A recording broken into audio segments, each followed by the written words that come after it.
ಮಹಿಳೆಯರು ಸುರಕ್ಷಿತವಾಗಿ ಹೇಗಿರಕ್ಕೆ ಸಾಧ್ಯ, ಸರ್ಕಾರದ ಮೇಲೆ ವಿಶ್ವಾಸ ಇಟ್ಟು ಅನ್ನುವಂಥ ವಿಚಾರಗಳನ್ನೆಲ್ಲವೂ ಕೂಡ ಬರೆದಿರುವಂಥದ್ದು ಸರ್. ಕುಂವಿ ವೀರಭದ್ರಪ್ಪ ಅವರು ಸೇರಿದಂತೆ ಒಟ್ಟು 107 ಜನ ಸಾಹಿತಿಗಳು ಈ ರೀತಿಯ ಪತ್ರ ಬರೆದಿದ್ದಾರೆ. ಸಾಹಿತಿಗಳು ಬರೆದಿರ್ತಕ್ಕಂಥ ಪತ್ರವನ್ನು ಭಾಳ ಗಂಭೀರವಾಗಿ ಪರಿಗಣಿಸ್ತೇವೆ. ಯಾಕೆಂದರೆ ಅವರಿಗೆ ಸಮಾಜದ ಕಳಕಳಿ ಇರ್ತಕ್ಕಂಥವರು, ಅನೇಕ ವಿಷಯಗಳನ್ನು ಅವರು ಪ್ರತಿನಿತ್ಯ ಗಮನಿಸ್ತಾ ಇರ್ತಾರೆ. ಅಂಥವ್ರ ಅಭಿಪ್ರಾಯಗಳನ್ನು ಭಾಳ ಗಂಭೀರವಾಗಿ ಸರ್ಕಾರ ತಗೊಳ್ಳುತ್ತೇವೆ. ನಾನು ಪತ್ರವನ್ನು ನೋಡಿಲ್ಲ, ಮುಖ್ಯಮಂತ್ರಿಗಳಿಗೆ ಬರೆದಿದ್ದಾರೆ. ಅದನ್ನು ನಾನು ಕೂಡ ಮುಖ್ಯಮಂತ್ರಿಗಳಿಂದ ತೆಗೆದುಕೊಂಡು ನೋಡ್ತೇನೆ, ಏನು ಹೋಲ್ ಕಾಂಟೆಕ್ಸ್ಟ್ ಏನು ಅಂತ.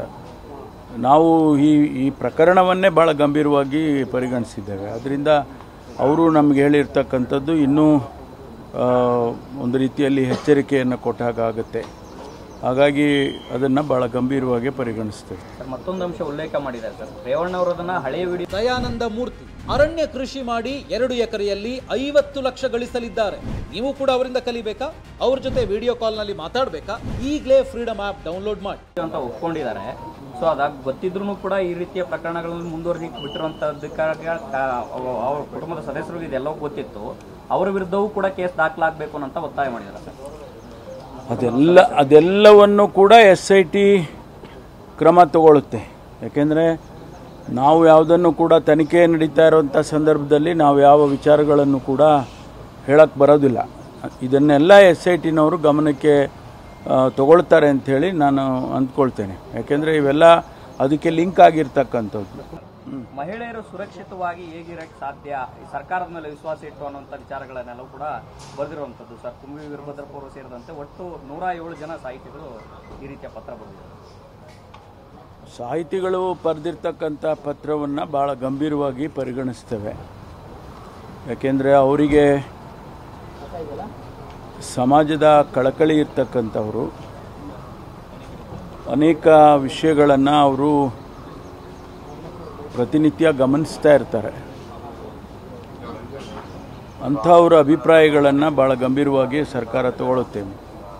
ನಾನು ಪತ್ರವನ್ನು ನೋಡಿಲ್ಲ, ಮುಖ್ಯಮಂತ್ರಿಗಳಿಗೆ ಬರೆದಿದ್ದಾರೆ. ಅದನ್ನು ನಾನು ಕೂಡ ಮುಖ್ಯಮಂತ್ರಿಗಳಿಂದ ತೆಗೆದುಕೊಂಡು ನೋಡ್ತೇನೆ, ಏನು ಹೋಲ್ ಕಾಂಟೆಕ್ಸ್ಟ್ ಏನು ಅಂತ. ನಾವು ಈ ಪ್ರಕರಣವನ್ನೇ ಭಾಳ ಗಂಭೀರವಾಗಿ ಪರಿಗಣಿಸಿದ್ದೇವೆ. ಅದರಿಂದ ಅವರು ನಮಗೆ ಹೇಳಿರ್ತಕ್ಕಂಥದ್ದು ಇನ್ನೂ ಒಂದು ರೀತಿಯಲ್ಲಿ ಎಚ್ಚರಿಕೆಯನ್ನು ಕೊಟ್ಟಾಗುತ್ತೆ. ಹಾಗಾಗಿ ಅದನ್ನು ಭಾಳ ಗಂಭೀರವಾಗಿ ಪರಿಗಣಿಸ್ತೇವೆ. ಮತ್ತೊಂದು ಅಂಶ ಉಲ್ಲೇಖ ಮಾಡಿದ್ದಾರೆ ಸರ್, ರೇವಣ್ಣವರದನ್ನ ಹಳೆಯ ವಿಡಿಯೋ ಅಂತ ಒಪ್ಕೊಂಡಿದ್ದಾರೆ. ಸೊ ಅದಾಗ ಗೊತ್ತಿದ್ರು ಕೂಡ ಈ ರೀತಿಯ ಪ್ರಕರಣಗಳನ್ನು ಮುಂದುವರಿಸಿ ಬಿಟ್ಟಿರುವಂತದ್ದಕ್ಕಾಗಿ ಅವ್ರ ಕುಟುಂಬದ ಸದಸ್ಯರಿಗೆ ಇದೆಲ್ಲವೂ ಗೊತ್ತಿತ್ತು. ಅವರ ವಿರುದ್ಧವೂ ಕೂಡ ಕೇಸ್ ದಾಖಲಾಗಬೇಕು ಅಂತ ಒತ್ತಾಯ ಮಾಡಿದ್ದಾರೆ ಸರ್. ಅದೆಲ್ಲವನ್ನು ಕೂಡ SIT ಕ್ರಮ ತಗೊಳ್ಳುತ್ತೆ.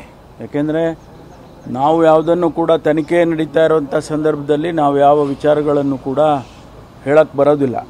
ಇದನ್ನೆಲ್ಲ SITನವರು ಗಮನಕ್ಕೆ ತಗೊಳ್ತಾರೆ ಅಂಥೇಳಿ ನಾನು ಅಂದ್ಕೊಳ್ತೇನೆ. ಯಾಕೆಂದರೆ ಇವೆಲ್ಲ ಅದಕ್ಕೆ ಲಿಂಕ್ ಆಗಿರ್ತಕ್ಕಂಥದ್ದು.